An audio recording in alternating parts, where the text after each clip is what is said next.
사랑하는 주양교회 성도 여러분, 안녕하세요. 이병철 목사입니다.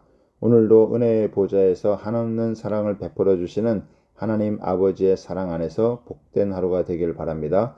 7월 13일 수요일 주만나는 말씀에 순종하면 거룩해진다란 제목으로 본문은 레위기 8장 22절에서 36절까지 말씀입니다. 제사장 위임식에는 세 가지의 제사를 드립니다. 먼저 수소를 드리는 속죄제를 드립니다. 죄로 끊어진 하나님과 인간 사이의 관계를 회복하는 제사입니다. 그 다음에 번제를 드립니다. 순양을 통해 복원된 관계 속에서 감사를 드리는 제사입니다. 마지막으로 오늘 본문에서는 위임 제사가 나타납니다. 제사장을 세우는 제사 중 핵심 제사로 볼 수 있는 일종의 화목제입니다. 오늘 말씀을 통해 두 가지를 묵상하겠습니다. 첫 번째는 하나님의 말씀을 듣고 청종해야 거룩해집니다. 위임식의 화목제는 일반 화목제와는 달리 제단에 피를 뿌리는 의식을 하기 전에 제사장의 몸에 피를 바르는 의식을 행했습니다.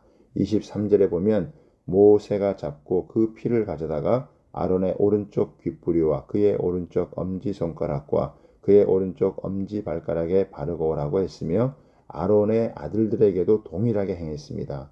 왜 온몸의 끝이라고 여겨지는 신체의 부위에 피를 발랐을까요?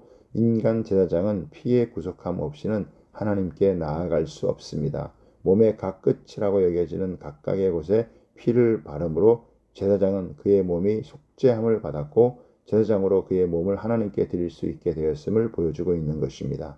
즉 제사장의 몸이 거룩하게 되어 하나님께 드리게 되었음을 상징적으로 나타내는 것입니다.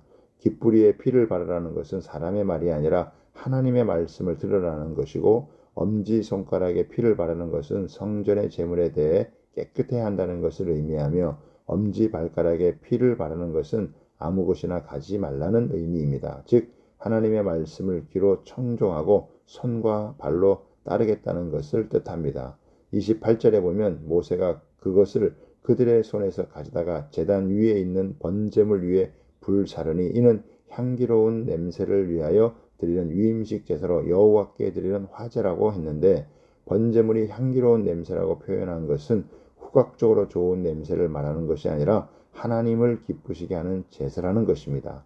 36절에 보면 아론과 그의 아들들이 여호와께서 모세를 통하여 명령하신 모든 일을 준행하니라고 했는데 아론과 그의 아들들이 완전하게 하나님의 말씀을 순종하며 지켰다는 것입니다. 그들의 마음의 중심과 행위에는 하나님을 향한 온전한 순종이 있었음을 말하고 있습니다. 하나님은 그것을 보시고 그들이 불사른 제물의 향기를 기쁘게 받으셨음을 알 수 있습니다. 이처럼 하나님의 제사장이 된 우리도 하나님의 말씀을 듣고 청종하고 순종해야 합니다. 오늘 내게 주시는 하나님의 말씀을 가볍게 여기지 마시기를 바랍니다.